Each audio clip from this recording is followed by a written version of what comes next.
this bank is telling you, sorry, you can't buy a house. When you're like, well, look, I've never missed a payment in my entire life. My credit score is impeccable. I have all this money in my bank account. And they're like, great, that doesn't fit in our box. It's a never ending rabbit hole just for them to tell you, sorry, you don't qualify. Their biggest challenge is showing enough income on their tax return. You run into a lot of roadblocks when you're trying to use like traditional conventional financing. If one lender says no, that doesn't mean you're dead. You can further shelter yourself from your personal assets as you're building your real estate portfolio. If you don't have the income on paper, well, you ever heard of what's called a DSCR, called debt service coverage ratio? Welcome back to another episode of the SCI Mortgage Podcast, where we are here to empower those of you who are self-employed or real estate investors looking to build your portfolio. And on today's episode, I'm excited to welcome back my business partner and good friend, Dat Win, with the Everyday Lending Group. So I just wanted to talk about some of these great experiences or great success stories that we've had with our clients that have been able to utilize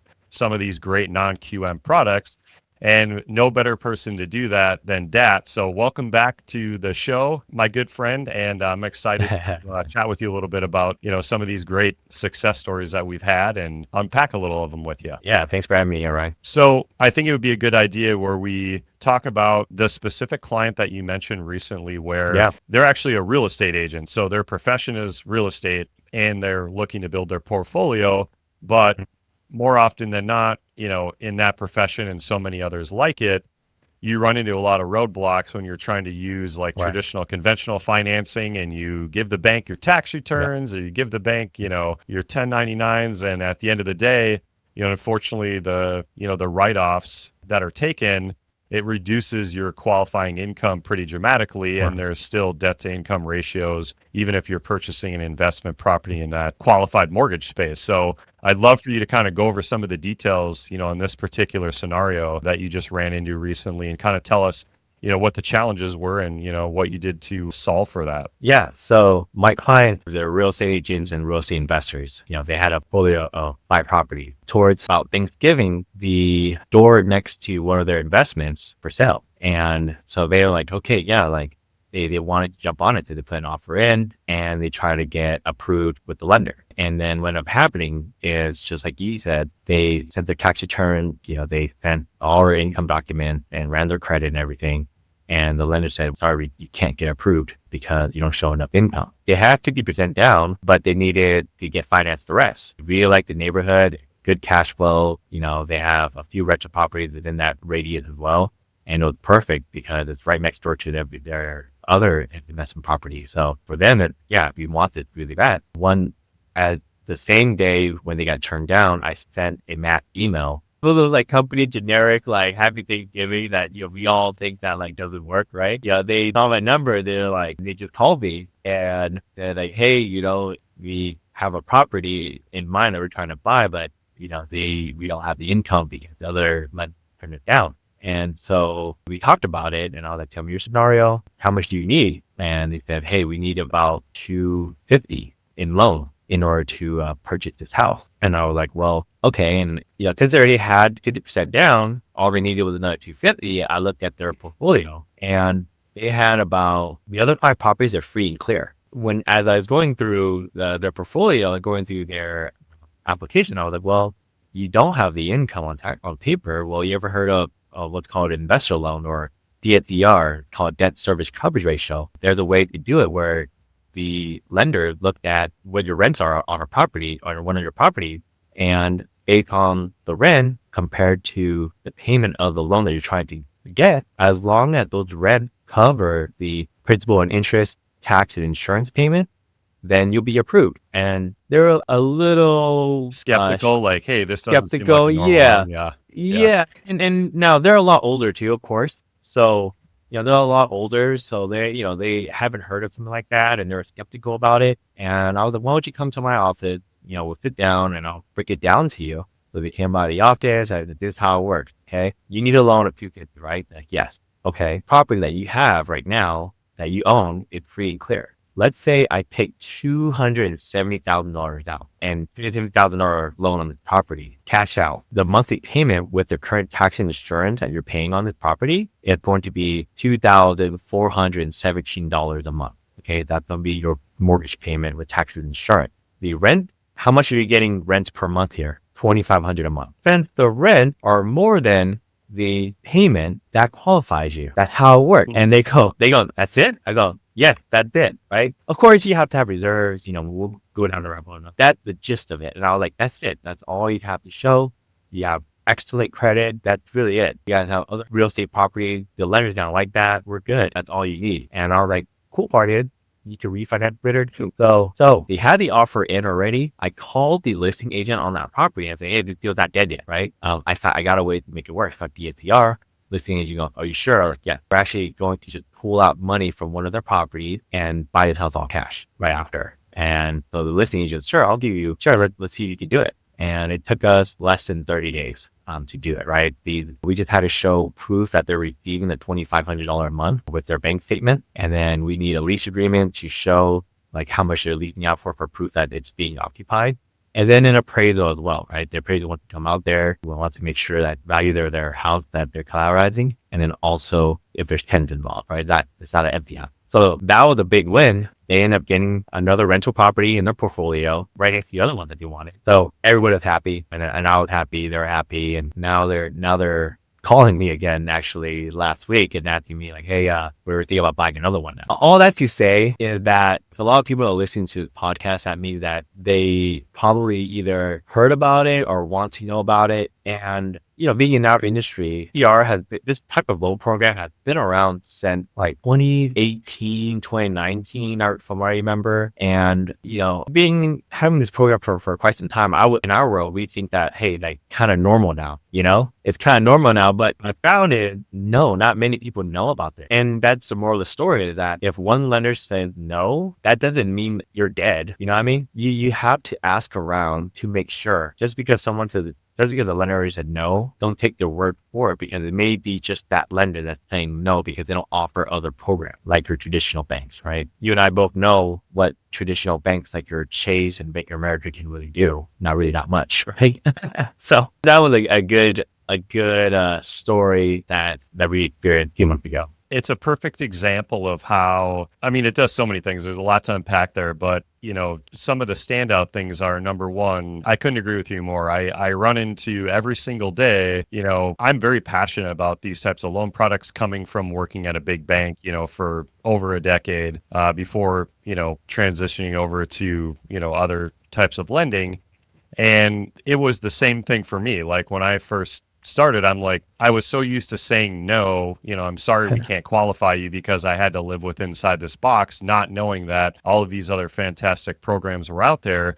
But specifically though, to your point, the DSCR loan is still not that common. We talk to real estate agents regularly, aside from clients who, it's just not common knowledge yet. But to your point, I had the same situation yesterday where I have a past client where, she's owned this rental property. We went full documentation, but the problem is she's picked up other rental properties and she has more than 7 properties now financed, which Fannie Freddie, you can't go over 7. So even if she could go full documentation, she's limited at this point unless those guidelines change.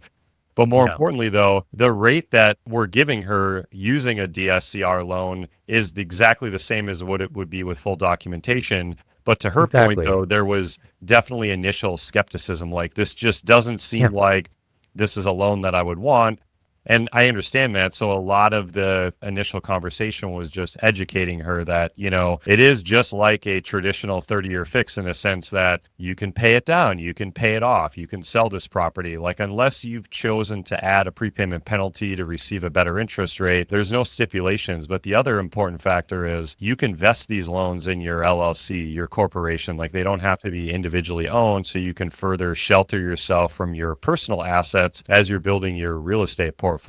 But to your point, that's really all it is. When you're qualifying for a loan product like this, DAT just used what the client's rent was going to be on this property and it debt coverage, right? And for those of you listening, we've covered in other episodes that even if it doesn't debt coverage, like even meaning if the payment's $1,000 and the rent's only $600, the rent's not covering the debt, but there's still DSCR loans that have no ratios where you'd have to increase your down payment, but there essentially is a solution to every situation. It's just, does that financing makes sense for this particular property.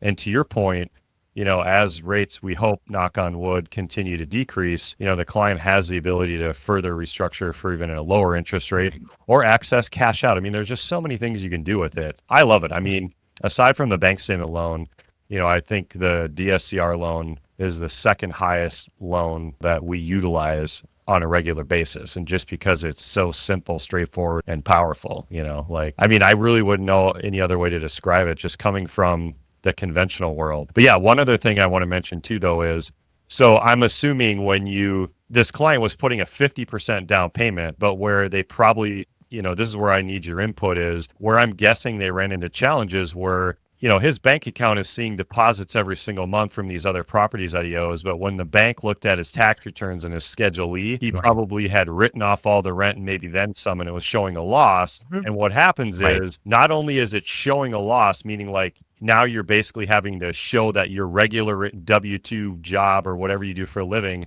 covers your primary residence, but it also has to float into covering all the mortgage payments that are, showing a loss. And then furthermore, you may be taking additional income out because that, let's say it's a $10,000 loss on that property. Well, now that's $10,000 in annual income that you pulled away from your primary income. So it's a never ending rabbit hole, not to mention all the documentation, everything that you provided the lender just for them to tell you, sorry, you don't qualify. Whereas that DSCR loan, nothing. You're zero documentation, right? To your point, you used a lease agreement, which in most situations, you don't even need a lease agreement. If you're buying a property as an investment, the appraiser is going to get, 3 rent comparables, and you're going to use the middle of the road rent and 100% of that rent. And if that's enough and you don't need a lease agreement, you're done. I mean, you've qualified for the loan, right? If you've met, the credit score requirements, and some loans do require reserves and some don't, but it's a very simple, straightforward process. Yeah. I mean, think about this way, right? Real estate investors and people that are self-employed,